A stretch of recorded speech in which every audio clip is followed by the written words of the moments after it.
Assalamualaikum warahmatullahi wabarakatuh. Selamat pagi. Nah, untuk minggu ini kita akan belajar terkait biodiversitas ya. Jadi kita akan membahas biodiversitas tumbuhan maupun biodiversitas hewan. Tujuan praktikum hari ini, yang pertama kita akan mengenal dasar-dasar pembuatan kunci identifikasi sistem dikotomi. Kemudian yang kedua, kita akan mengenal bermacam-macam karakter morfologi dari tumbuhan dan juga hewan. Kemudian yang ketiga, ya, kita akan berlatih mengelompokkan organisme berdasar pada karakter morfologi. Nah, untuk kompetensinya kami harapkan setelah saudara mengikuti praktikum hari ini, ya, yang pertama saudara dapat membuat kunci identifikasi sistem dikotomi. Kemudian yang kedua, saudara dapat mengelompokkan tumbuhan dan juga hewan berdasarkan karakter morfologinya.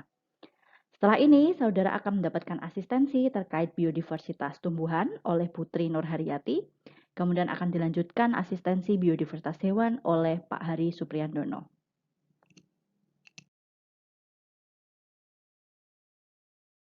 Bahan dan alat yang dipakai adalah tumbuhan lungu daun, yaitu Bryophyta.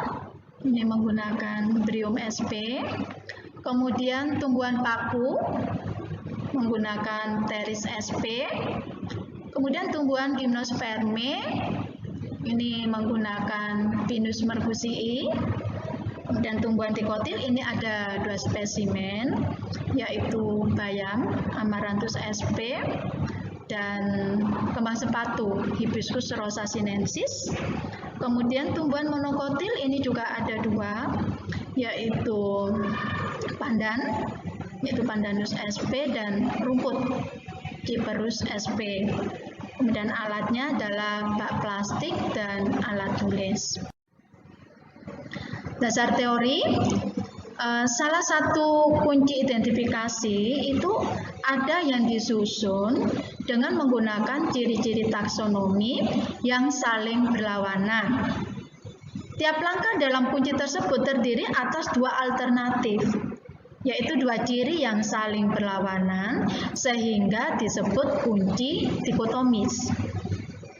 Kemudian kunci dikotomi itu terdiri dari sederetan pernyataan yang terdiri 2 baris untuk mengelompokkan atau menggolongkan organisme dan berisi deskripsi dari ciri-ciri organisme yang disajikan dengan ciri yang berlawanan. Pengelompokan beberapa individu menjadi satu kelompok atau membaginya menjadi beberapa kelompok tentulah berdasarkan kesamaan dan perbedaan. Kesamaan digunakan bila ingin menjadikan satu kelompok, sedangkan perbedaan bila ingin membagi beberapa kelompok. Tanda atau ciri pembeda ini sangat penting dalam mengelompokkan organisme. Tanda pengenal itu disebut karakter. Jika karakter itu dapat membedakan dengan kelompok lain dan sekaligus menjadi pengenal untuk anggota kelompok yang sama, itu disebut karakter taksonomi. Jadi nanti ketika Anda membuat kunci identifikasi sistem dikotomi, nanti diusahakan menggunakan karakter taksonomi. Cara kerja. Tiap kelompok kerja, ambillah spesimen yang disediakan. Karena Anda praktikumnya secara online, maka nanti ini dikerjakan per individu. Kemudian nanti buatlah daftar karakter yang akan digunakan untuk mengelompokkan 7 spesimen tersebut seperti berikut atau membuat sendiri berdasarkan karakter morfologinya.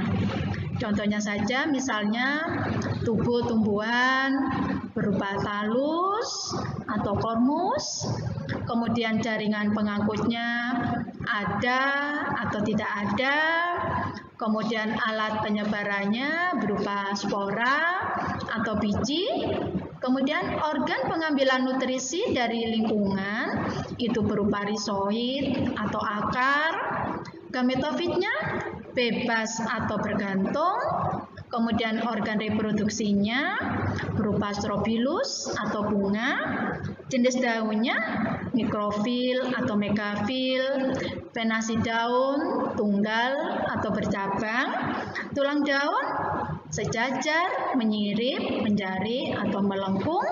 Kemudian sistem perakaran adalah serabut atau tunggang, serabut dan tunggang.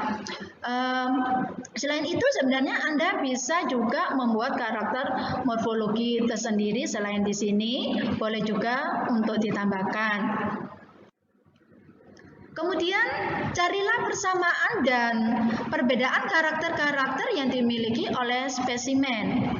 Dan susunlah perbedaan-perbedaan tersebut menjadi dua kelompok dari kelompok terbesar sampai kelompok terkecil, yaitu sistem dikotomi. Kemudian sertailah dengan nama masing-masing tumbuhan. Dengan demikian, kunci tersebut akan menjadi kunci identifikasi sederhana. Ini adalah bahan yang akan digunakan dalam praktikum kunci identifikasi sistem dikotomi tumbuhan.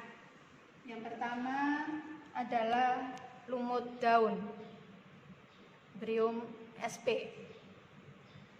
Kemudian tanaman paku-pakuan, Pteris sp. Kemudian Pinus mercusii untuk mewakili gimnosperme, di mana daunnya ini nanti bertunggal dua, kemudian ini adalah strobilusnya. Kemudian untuk golongan monokotil yang dipakai adalah rumput, yaitu Cyperus sp dan Pandanus sp. Kemudian untuk kelompok dikotil menggunakan tanaman bayam, Amaranthus sp, kemudian Hibiscus rosasinensis. Saya akan menjelaskan karakter dan karakteristik dari bahan tanaman yang digunakan hari ini, ya, atau spesimen. Ini adalah lumut daun. Karena lumut daun tidak bisa dilihat secara menggunakan mata secara langsung, harusnya di bawah mikroskop. Akan saya gambarkan saja. Jadi lumut daun itu belum memiliki akar, batang, dan daun sejati, tetapi sudah ada bentukan seperti akar yang dinamakan rizoid, kemudian ada bentukan seperti batang, dan ada bentukan seperti daun. Ini dinamakan gametofit karena menghasilkan gamet, yaitu archegonium menghasilkan ovum dan antheridium menghasilkan sperma. Dan bila terjadi pertemuan, nanti akan tumbuh sporofit. Sporofit yaitu bagian yang menghasilkan spora. Karena sporofit ini itu bergantung dari gametofit, makanya dikatakan bahwa sporofit bergantung pada gametofit. Bahan berikutnya adalah tumbuhan paku-pakuan atau Pteris sp. Jadi ini untuk karakter dan karakteristiknya bisa lihat di sini bahwa batangnya itu horizontal. Jadi batangnya itu berupa seperti rizom. Kemudian tumbuh daun-daunnya. Daunnya di sini untuk alat penyebarannya itu berupa spora. Jadi ada daun yang mengandung spora yang dinamakan sporofil, sedangkan yang tidak mengandung spora dinamakan tropofil.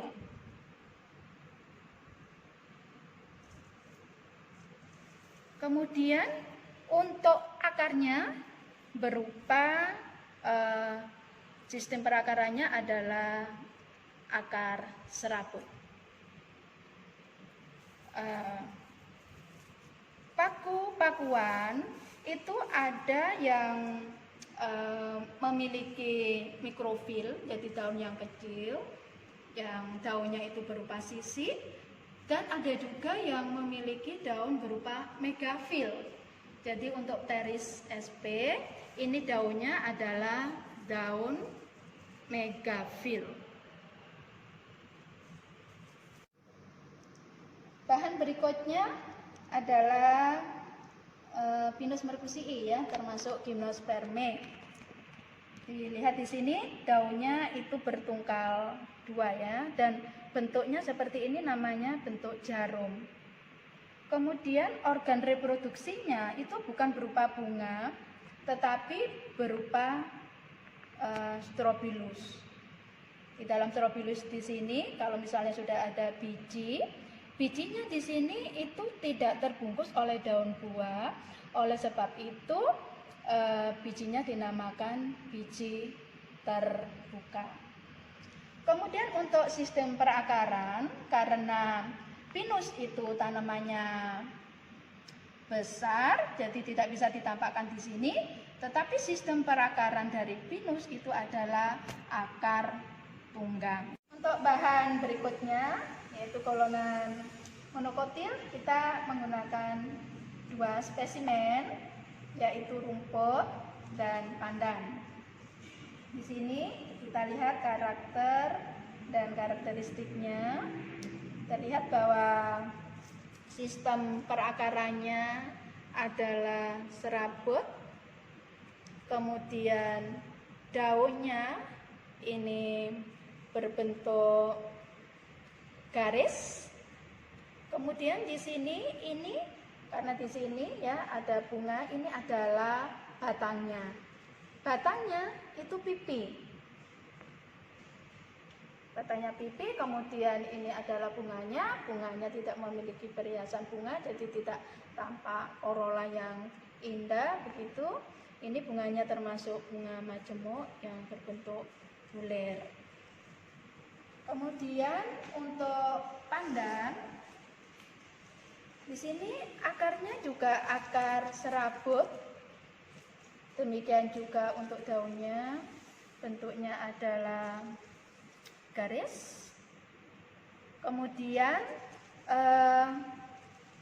batangnya berbeda dengan rumput di perus ini.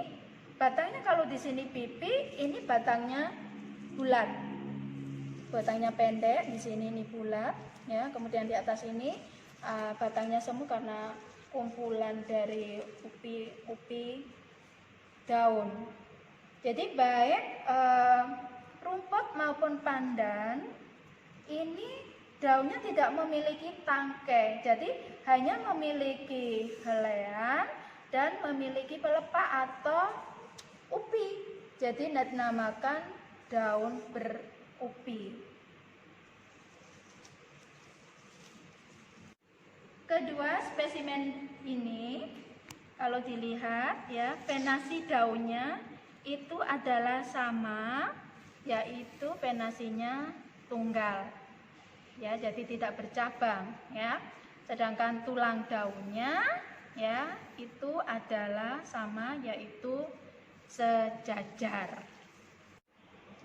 Bahan berikutnya adalah golongan dikotil menggunakan dua spesimen, yaitu Hibiscus rosa sinensis sama bayam atau Amaranthus sp. Hibiscus rosa sinensis atau kembang sepatu ini memiliki sistem perakaran tunggang. Kemudian daunnya merupakan daun tunggal yang terdiri dari helaian dan tangkai, sehingga dinamakan daun bertangkai. Untuk untuk tulang daunnya adalah menyirip dan venasi daun bercabang. Kemudian organ reproduksinya itu berupa bunga. Bunganya memiliki perhiasan bunga, di mana ini ada corolla atau mahkota, di mana daun mahkotanya itu berjumlah 5. Kemudian ada kelopak atau kalik, dan juga ada kelopak tambahan yang dinamakan epikalik. Kemudian bagian yang menghasilkan gamet atau gametofit itu adalah benang sari dan ovul. Karena gametofit ini itu berada di dalam tanaman, jadi tanamannya ini semuanya dinamakan sporofit. Gametofitnya ini mendapatkan nutrisi dari sporofit, sehingga dikatakan gametofit ini bergantung pada sporofit. Kemudian untuk bayam, di sini sistem perakarannya adalah akar tunggang. Daunnya juga daun tunggal. Kemudian untuk tulang daunnya juga menyirip, venasinya bercabang. Cuma perbedaannya di sini untuk daun bayam sama daun kembang sepatu itu adalah di tepi daun. Tepi daunnya di sini itu adalah rata. Kemudian kalau di kembang sepatu atau Hibiscus rosa sinensis itu adalah bergerigi. Kemudian sebenarnya bayam ini juga memiliki bunga. Bunganya itu juga berbentuk bulir, dan gametofitnya itu juga bergantung pada sporofit. Jadi tabel dikotomi adalah sebagai berikut. Jadi ini ada karakternya boleh Anda tambahi. Ini misalnya saja ya, kalau misalnya karakternya tumbuh-tumbuhan, karakteristiknya berupa talus atau kormus, misalnya seperti itu. Kemudian tanamannya atau spesimennya tadi itu kan ada 7 ya, lumut, paku, pinus, kembang sepatu, bayam, pandan, dan rumput. Jadi nanti kalau misalnya tumbuhan untuk lumut itu berupa talus ya, itu talus dicentang. Kemudian kalau misalnya paku, karena paku ini sudah memiliki akar, batang, dan daun sejati, berarti kormus. Nanti pada paku ini kormus dikasih centang. Kemudian pinus juga kormus, kembang sepatu ini juga tumbuh-tumbuhan berupa kormus, demikian juga bayam, pandan dan rumput. Kemudian alat penyebaran itu ada yang berupa spora atau biji. Nanti juga Anda isi di sini. Lumut itu alat penyebarannya apa? Misalnya spora, centang spora. Kemudian paku itu juga spora, centang spora. Kemudian kalau pinus, alat penyebarannya berupa biji, kembang sepatu, bayam, pandan, dan rumput, demikian juga. Kemudian karakter yang lain misalnya organ pengambil nutrisi. Ya, organ pengambil nutrisi ini ada rizoid atau akar. Jadi untuk lumut kita itu kan menggunakan lumut daun. Jadi di situ itu sebenarnya sudah ada bentukan akar, batang, dan daun, tetapi belum sejati, jadi akar, batang, daunnya itu masih semu. Oleh sebab itu akarnya itu dinamakan rizoid, sehingga nanti untuk lumut itu misalnya rizoidnya dicentang, sedangkan untuk yang lain ini organ pengambil nutrisinya semuanya itu adalah sudah akar. Kemudian untuk gametofit, karakter gametofit. Jadi gametofit itu adalah bagian yang menghasilkan gamet, yang menghasilkan spermatozoa dan ovum, itu adalah gametofit. Nah, gametofit itu nanti tentukan apakah bebas atau bergantung. Ya, jadi ada tanaman yang sporofitnya itu bergantung pada gametofit. Itu misalnya itu adalah lumut. Lumut itu sporofitnya bergantung pada gametofit. Jadi mungkin nanti di sini ditambahi ya sporofit, ya karakteristiknya ya itu bergantung pada gametofit atau tidak, misalnya begitu ya, boleh ditambahkan seperti itu. Jadi untuk gametofit ini sebenarnya kalau lumut itu sporofitnya bergantung pada gametofit.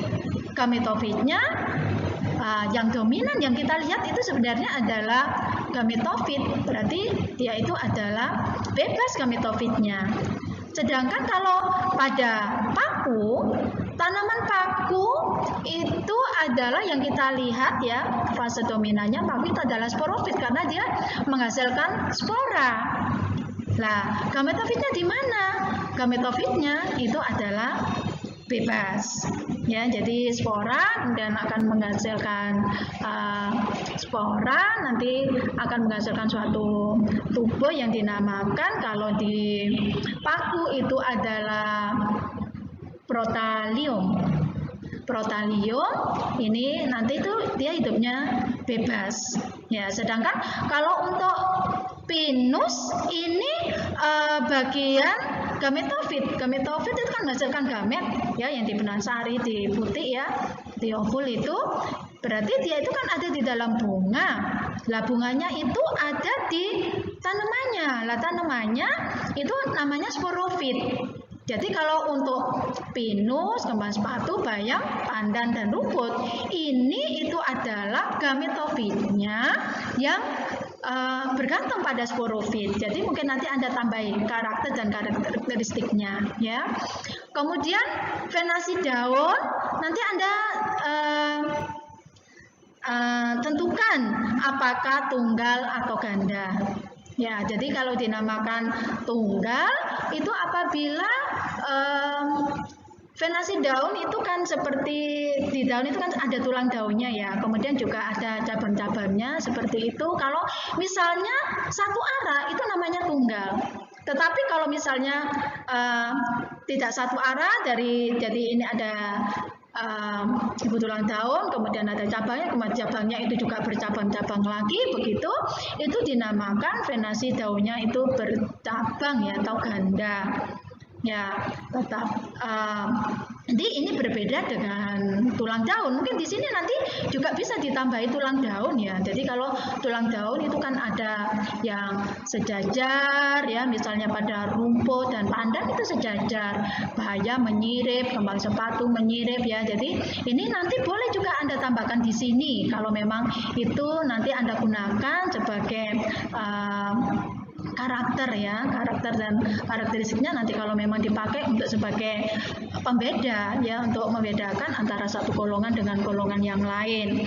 Kemudian untuk sistem perakaran serabut dan tunggang ya. Jadi ini juga organ reproduksi. Organ reproduksi itu ada yang berupa strobilus atau bunga. Jadi strobilus itu seperti nampak pada pinus. Pinus itu tidak memiliki bunga, tetapi ada yang berfungsi seperti bunga, itu dinamakan strobilus. Ya, pada gimnosperme itu adalah strobilus. Sedangkan untuk yang kembang sepatu, ya, bayam, ya, pandan, rumput ini adalah organ reproduksinya adalah bunga.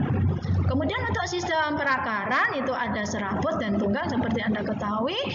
Serabut ini biasanya dimiliki oleh tanaman golongan monokotil ya, Liliopsida. Kalau yang tunggang itu pada dikotil ya atau Magnoliopsida. Jadi seperti itu. Jadi ini nanti Anda centang-centang.